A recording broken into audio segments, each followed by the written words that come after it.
Hey. Hi there, everyone. We're glad that you could join us again. I'm Michelle Teague from A Teague of Your Own. And with me, as always, is my good friend, Betty Novak. Hi there, Betty. Hey, how are you? How are you all? It's great being here again with you. Yes, yes, it is. And today we're doing part three Mhm. of a series that we started on employee recognition. And in the first two, we talked a little bit about what employee recognition is. We talked about how you can recognize people. We talked about different ways to actually incorporate it there into your business. And today we're going to talk a little bit more about building that effective employee recognition program, but we're also going to talk a little bit about incentives, four different types of incentives that organizations can use to help recognize and incentivize their people. And we're gonna that hopefully will help you understand the difference between an employee recognition, the employee recognition program, and then the pieces that are called incentives that you can choose from depending on what your culture is. So really first, let's start with what we were talking about. How do you build an effective employee recognition program? Not everybody has one. You know, sometimes they just stay with the, incidental awards. But there is a reason and a time to build a effective employee recognition program. And it needs planning and execution, and many times teamwork if you're in a larger organization. And so there are certain keys that will help you get started. So first, you have to figure out what you want to recognize. And that usually has to deal with purpose and values and even goals that that you want your employees to achieve. So the employees understand what do they need to accomplish to be able to be looked at, to be recognized. Um, after you identify that, you can think about how everyone in your organization can contribute to that program and get recognized.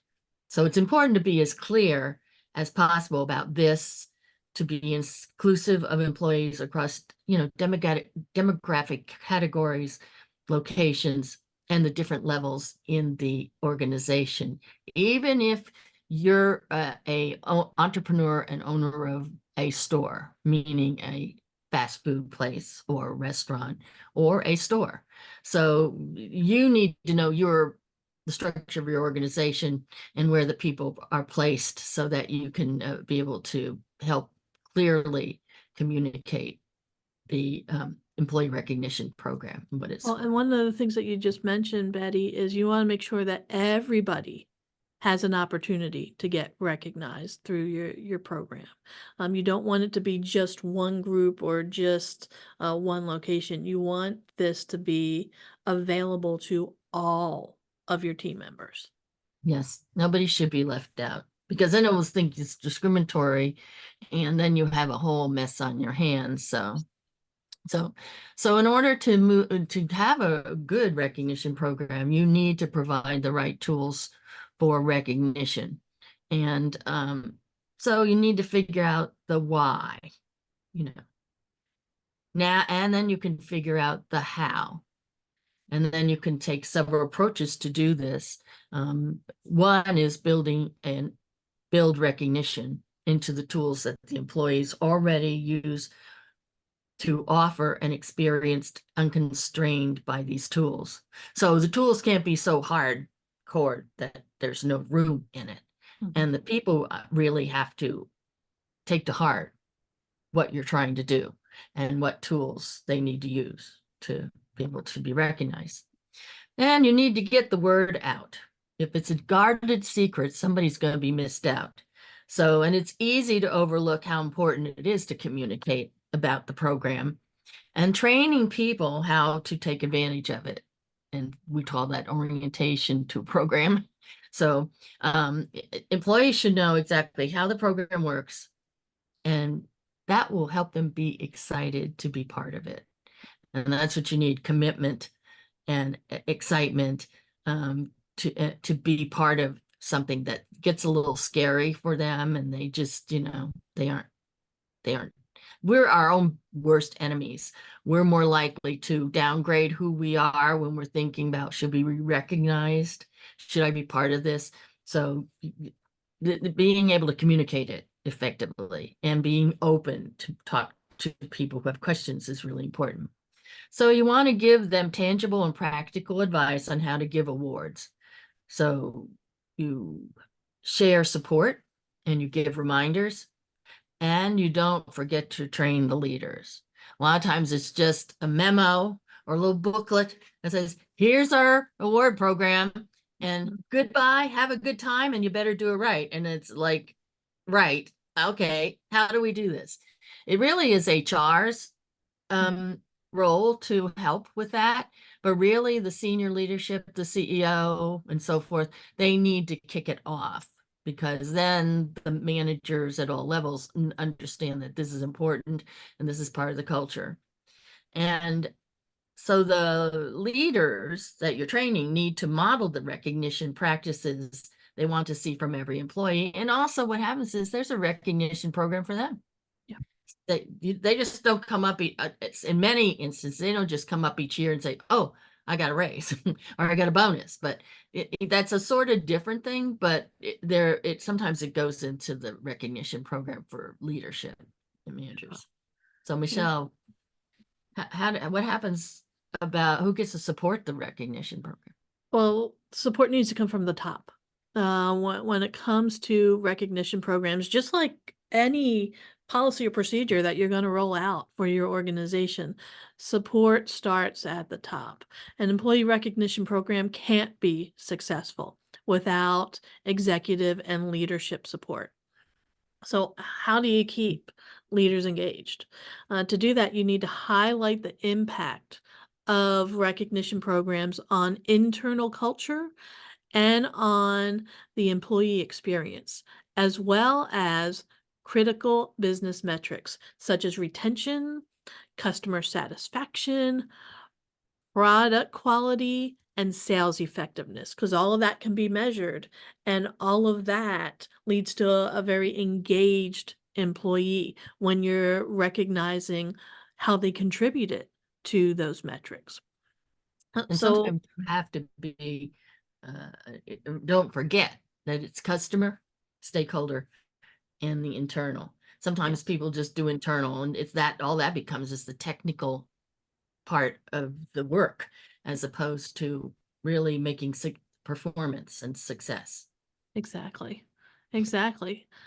So successful organizations, they need employee recognition programs with features and capabilities that'll truly impact team members' lives at work. And the right program can improve employee engagement and can increase productivity. It can reduce turnover.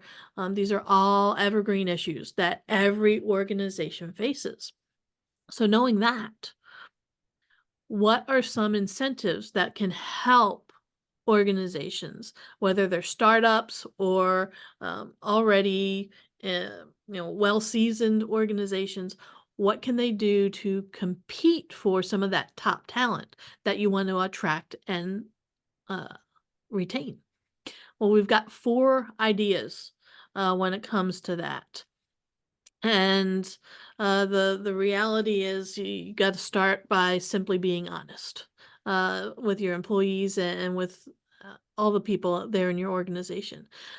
Employee incentives, that it matters a lot, especially when it comes to smaller organizations, when it comes to startups, and even when it comes to, like I said, the more seasoned organizations that are out there.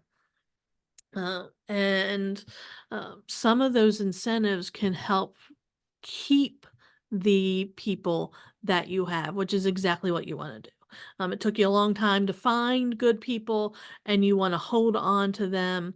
So when it comes to the incentives that you're using for these recognition programs, you need to put some thought into this.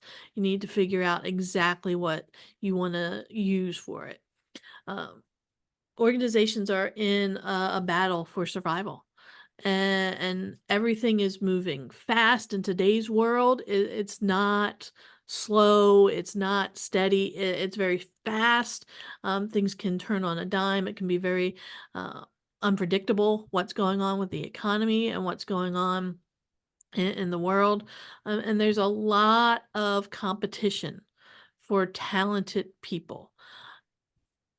That's why it's crucial when you're looking at some of these incentives and wanting to make sure that you are putting the right ones in place.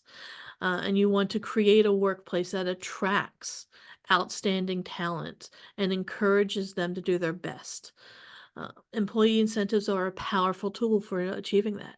They go beyond just a paycheck. They're a way to show people that you value their effort and recognize their impact.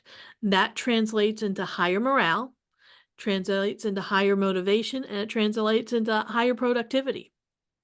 Also, a well-designed incentive program can motivate loyalty to your organization.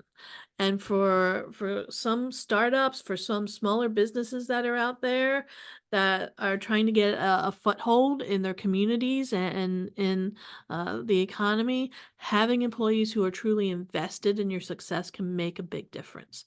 So the secret weapon for retention and motivation is going to be incentives and making sure that you have the right incentives there. So these incentives, once again, will build loyalty because good incentives make your team members feel valued, and that translates into loyalty, which is priceless for any organization.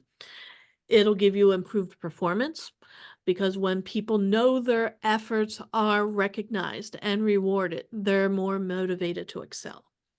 It will help you to attract top talent and stand up out from the crowd in the market today because the incentives that you offer will help show that you are serious about your team members. And finally, it will help reduce turnover. Losing great people is very costly, and we've talked about this before, and it's highly disruptive to your organization. Happy, motivated team members are less likely to jump ship. So we need to make sure that we have a well-constructed incentive plan that's not just a nice benefit, but it's a strategic investment in attracting, maintaining, and inspiring people that will drive them to success. So Betty, what are some of the things that we need to do that? Well, first of all, it's really important that you know your people. Mhm. And I mean, it may mean that if you're higher up and you have to go to the level of managers and employees to get some feedback. You need to understand what's going on Mhm. and what makes the work really flow well. So you don't just put something arbitrary into the program. Um, so you need your startup team, and it isn't a workforce team. They're partners in building your success, understanding what motivates your employees, and keeps your people engaged and Mhm. inspired to be able to, work well, and so that they will be able to use the tools that we talked before about Mhm. recognition. Um, so here's some things to consider. Talk to them. I mean, this sounds really obvious, but regular open conversation with your team builds trust and gives you insights you can't get from other surveys alone, actually. And a lot of times I got sent, and I'm sure you did, a survey. Fill out this survey and, we'll take that feedback for the. Sometimes you'd even have a group, a facilitated group come together, but you never knew what was going to be taken away and Mhm. really accepted. So talk to everybody and ask about goals and challenges and what kind of support they need for this to build this program. Don't assume, No. startups often have diverse teams with different priorities, Mhm. and that's good. It gives in different perspectives, but they really need to come together Yeah. to have some sort of common ideas. So, for instance, millennials might value flexible schedules, while Gen Z might be all about opportunities for growth. And really, the returning baby boomers are here to do the job well, like they did, and get paycheck, but don't get all over them, please. They came back to work, not to be abused, right? Yeah. And so tell your approach for for the individual. Don't assume. Uh, I'm sorry. Recognize the reality Yeah. of what's going on. I mean, starting up a program can be stressful, and long hours and uncertainty are part of the game. So it's going to take more than just a few meetings to figure this out. And you need to be empathetic to these challenges and offer support where possible. The other, last but not least, is money matters. But it's not everything. As we spoke before in part 2, I think competitive pay is important, but don't underestimate the power of non-financial incentives. And some people want both. So you have to decide which is more important and figure out, weigh them together. So if it's personal, not intangible, then you can have that. But maybe the money incentive will be given somewhere else, or so forth. Recognition, professional development opportunities, or a bit of extra flexibility, maybe in their schedule, where they work and so forth, can go a long way. Do your homework. Yeah.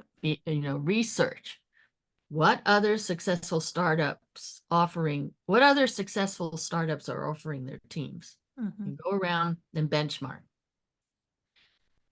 Don't just copy, but get inspired to create an inventive program that fits your employees' needs and your company's culture. In other words, this doesn't come out of a box. No. You just learn from other people, their stories, and maybe get a little, get a little briefing on what it is, and take notes and so forth, and then come back and do your own thing. Because if you try to put somebody else's in your organization, chances are it may not fit. And while you're trying to make it fit, people get confused and they get disengaged. So remember, understanding the needs of startup employees isn't just about making them happy. It's a strategic move, and it should be part of your strategy for success. Motivated, engaged people are the ones who will give back the time you invested in them by going the extra mile and helping your startup strive. So people want, if you've chosen the right people, they really want to work to make it work. And so what can we do to make it better is something that you talk about to them. So let's see. Well, there are a couple things to make it better. First one is flexible work hours are an advantage. And this has become sort of a hot topic. Yes, it does. Does remote work? And if somebody works remote and I don't see them, how can I really measure that they're doing this? And that's why you need the whole system to come around, so that, because everybody has a stakeholder, everybody partners, and everybody works on their work and so forth. So flexible work hours are increasingly popular, and for many good reasons. The traditional 9 to 5 is fading as companies recognize the benefits of giving employees more control over their schedules. It's also cost effective too. Yes. Startups are especially well positioned to embrace this trend, as it can offer advantages for both the company and its people. One key benefit is increased productivity. And sometimes you and I as a coach have to watch our clients and say, how many hours are you doing this? What are you doing? And we have to work on them to manage their productivity, or they may burn out. But when people can work during their most productive hours, the quality of their work often improves. Also, flexible schedules promote better work, like work-life balance, leading to happier, more motivated employees, feeling healthier, and that you're in charge of your life and those you love. These translate into better decision making, creativity, and overall output, which the company likes. And flexibility is also a powerful tool for attracting and retaining top talent, as skilled workers often place a high value and control over their time. And if you read some of the articles, that's Gen Z is looking for that, and some of the younger generations, that's what they want. And flexibility doesn't have to mean chaos. No. Clear communication and expectations are the key. I mean, make sure that you're working with people and you know what they're working with, and you'll be able to support them and collaborate with them. Often flexible hours isn't just about being nice. No. But startups, it's a smart business move.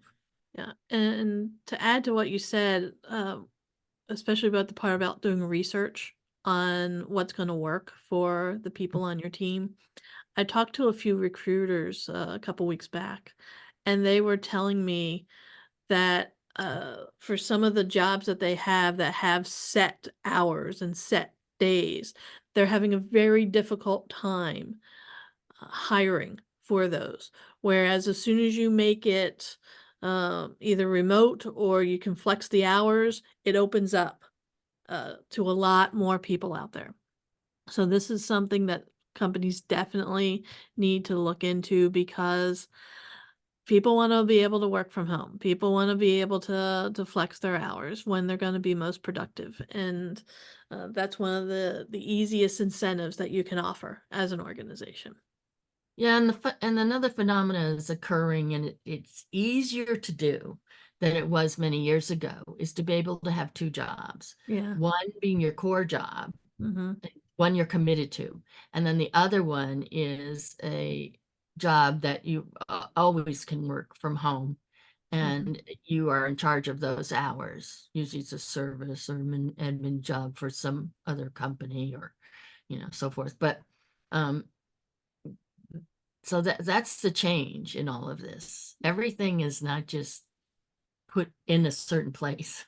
No. It's sort of like you have to work with everybody to see where it fits with them and how it fits with you and your company. Yep. All right. Well, the second incentive that we're going to talk about is travel perks. And the reality is, lots of people like to travel. Just about everyone I know likes to travel. They may not want to travel real far, but they like to travel and get away and see new things. So why not leverage that? Why not leverage the corporate travel services that you have for your organization and give your team members access to those services? It's a great way to stand out in the hiring market and to keep the current employees that you have motivated. Because when you think about it, travel experiences, a chance to explore, and a break from the routine, that's a really good deal. Happy employees mean higher productivity. Plus, when you're using corporate travel services, you can often negotiate better rates for both your business and for your employees' personal trips. And that's a win-win for everyone. Now, it's not only about taking vacations. That's not all that we're talking about here when it comes to travel. When you send people on your team to conferences or to industry events, that's a form of professional development. And they're going to come back with new skills and new connections that can benefit your organization. Don't forget about team building. Shared experiences away from the office can strengthen bonds and make your team even more effective. So the bottom line is, providing corporate travel services shows you care about your team members' well-being and you want them to have opportunities for growth. And that's what's going to make them want to stick around more. Yep, that's true. Yeah.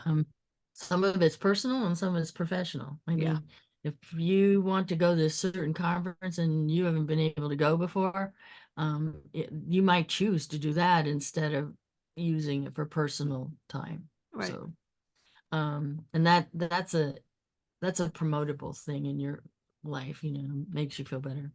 But Definitely. still, as we said before, and we say it again, you'll probably hear it again, is remote work Yeah. is a win-win for startups. Yeah. Startups have to probably include it in their business plan. Yeah. So, so, so yeah, a lot of people got used to working in their pajamas. Who doesn't want to work in their Yeah. pajamas? I liked it, but it is so appealing. But remote work is on the rise, and Yeah. startups are small to embrace it. Smart to embrace it, I'm sorry. But why is it a good move for everyone? Because some people think, well, it's not, but it is. It is.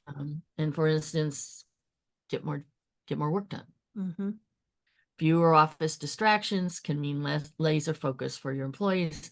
That translates into better work getting done faster. Mm-hmm. Some of the managers and even the employees say, no, no, no, no, no. I need to be there to motivate myself. Well, that may not be the company you need to work with, because that company is dedicated itself to be a remote work company. Mm-hmm. It saves money, so less need for office space. Unfortunately, the realtors are very unhappy with this, Yeah. but because they have all this extra real estate that they don't want to do. But, you know, less office space means lower overhead. So they don't have to give out money for this. And the major plus is it's a major plus for the startup budget. Mm-hmm. The happier team. Flexibility is a huge perk for them. People who feel in control of their time are more likely to be satisfied and stick around. And teams have to learn to work with each other. Yeah. So, and their personalities in teams. So that's where the manager has to really help, getting the team to coalesce, but be cohesive. But happier teams are what you want, Mm-hmm. because you'll get more work done. And yes, there's other things. For instance, remote options also make your startup more attractive, as you just said, to Mm-hmm. potential hires.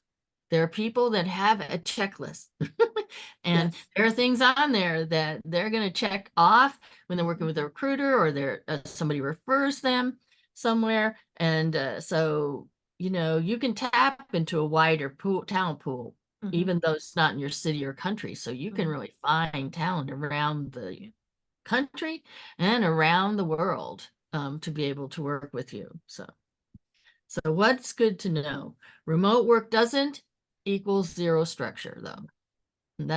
Don't think that. Communication that is unambiguous, expectations regarding availability, and the utilization of effective tools for collaboration are essential. And you got to know what all those are, type of thing. But when you get that part right, everyone will be happy. And working remotely, and I love working remotely, Mm-hmm. is a great way to differentiate yourself from others. And it makes the most of the opportunities that are out there for you. And it's just a new way of thinking. And we just have to make sure that we take advantage of it in a good way. And that we know that it is the future of business, and we would like it to be the option that most people take. Definitely. The fourth incentive is to invest in your people and reap the rewards. No one wants to feel stagnant in their career. So we need to offer professional development opportunities. That's key to attracting and keeping the best talent. It shows your employees that you're invested in their growth and that you see them as a valuable asset worth developing. Now, organizations need to think beyond just technical skills. Workshops and training on communication, on leadership, on project management can make a huge difference in your team's effectiveness. And Betty and I both of us, we know this because we've seen it. We've worked with companies, we've worked with teams on improving communication skills, on Yeah. improving leadership skills, on improving their ability to work together as a team. And you see the productivity increase. You see the effectiveness increase. And so we know focusing on team members' professional development is going to have a huge impact on their career. Also, it reduces conflict. Yes, it does. Not being able to communicate or understand how you work with somebody else Mhm. collaboratively or see where you fit. Communicate conflict is really hard Yeah. to tone down or to get right, to stop it being conflictive. And a lot of it's communication, but a lot of managers don't know that communication. I mean, there was a book called Crucial Conversations, and it was really all about how do you deal with conflict and other problems through communication. Well, and there's a book also out there called the Platinum Rule, Mm, by Dr. Tony Alexandra, and it talks about communicating with people who you're in conflict with, and how you need to adjust your communication skills. yes. And it's not just coworkers that all of this applies to. It's gonna be your customers. It's gonna be your vendors. And so those communication skills are important, not just for what's going on internally, it's important for what's going on externally. And investing in that is gonna show the team members that you think they're worth the investment. And these are tools that they're going to be able to use not just there in the workplace, but in other areas of their life. Um, One of the other big programs that you can use when it comes to professional development is mentorship programs. That's a really powerful tool. Pairing somebody who's newer with somebody who's more experienced is going to foster a sense of community while giving them the ability to pass on really valuable knowledge and information. I can't tell you how many organizations I worked with that had no succession planning in place, had no Really? mentorship programs in place.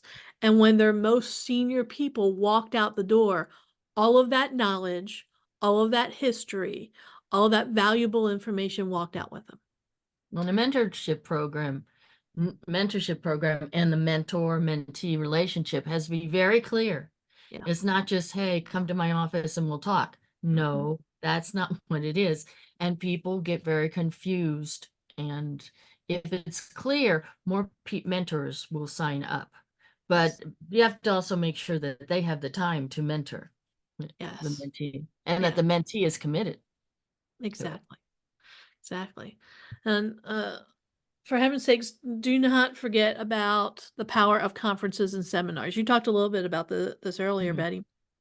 Your team can network, they can learn about the latest trends, they can come back energized with new ideas. Also, cross-training within an organization is a smart move because that lets your team members try different roles to build up their skill sets, to combat boredom because they're not doing the same thing over and over again. And it can help you to spot potential leaders. For those who want to pursue further education, tuition reimbursement is a major perk and shows your team that you're genuinely interested in investing in their long-term success. The rise of online learning and offering access to online courses or platforms gives people flexibility and lets them take charge of their development path. So let your team members and your employees know that they feel valued. Focus on their professional growth. Empowered, motivated people are the ones who will innovate, they will solve problems, and they will drive your organization's continued growth. Yep. So really knowing the next step is knowing the right incentives will equal perfect startups superpower. Mhm, Now, what does that mean? Building a successful startup is tough. mhm, And actually, I worked with franchise organizations and Popeyes. And, you could tell the difference between a franchisee who really knew what they were doing and a franchisee who just wanted to have, oh, this is great. This is a Popeyes. And teaching them, training them and coaching them and consulting to them was hard because didn't want to listen. So really, understand that when you decide to do a startup, whether it's your own concept or it's somebody else's, that it is tough, but it's not impossible. And so you would need a team that is invested and engaged and ready to, again, go above and beyond so that they can make your dream come true. No matter if it's flexible hours, travel perks, health, or wellness, these people aren't just nice to have. They can bring out the best in your employees and help you build a strong company culture that fuels innovation and long-term success. If you aren't careful about who you bring in, a mess can ensue in your startup, and it may mean that you have to will probably mean you have to start over all again, which means you lose a lot of money. And the other thing is maybe your business doesn't get started, really. So think beyond just salaries. Show your employees that you care, and they'll reward you with loyalty, hard work, and the kind of dedication that money can't buy. Yeah. And they'll stay with you a long time, and will feel you'll be able to help them move up the ladder and bring in new talent who can come behind them. And that is the sign of a successful, healthy business. This has been a great conversation, Betty. I think so too. I love how we really got to dive into this idea of employee recognition. Yep. Yeah. It's something, like we said, it's hard, Yeah. but it's rewarding in Yes. more ways than one to more people. And it certain companies do it better than others. We benchmark them. So it's up to people who start up and or are come into a business that's already started, and they're maybe tasked with, well, let's start a recognition program where if they didn't start at the beginning, let's start it now. And that's tough, but you just have to do the same things, bring in the right team who really is committed to making it work. Definitely. Yeah. Yep. Yeah. So that's really it for this one. And Yep. we'll be bringing you some more topics over the next period. Yep. So we're looking forward to sharing them with you. And Yep. if you want a certain topic, come on LinkedIn or Facebook on Coffee with Two Coaches. Put in your suggestion. It will come to both of us, or post to both of us, and then we can look at it and probably adapt it and adopt it for us to be able to give it back to you so you can learn more. Definitely. Definitely. All right. Well, thanks for joining us, everybody. Yep. Thank you. Bye.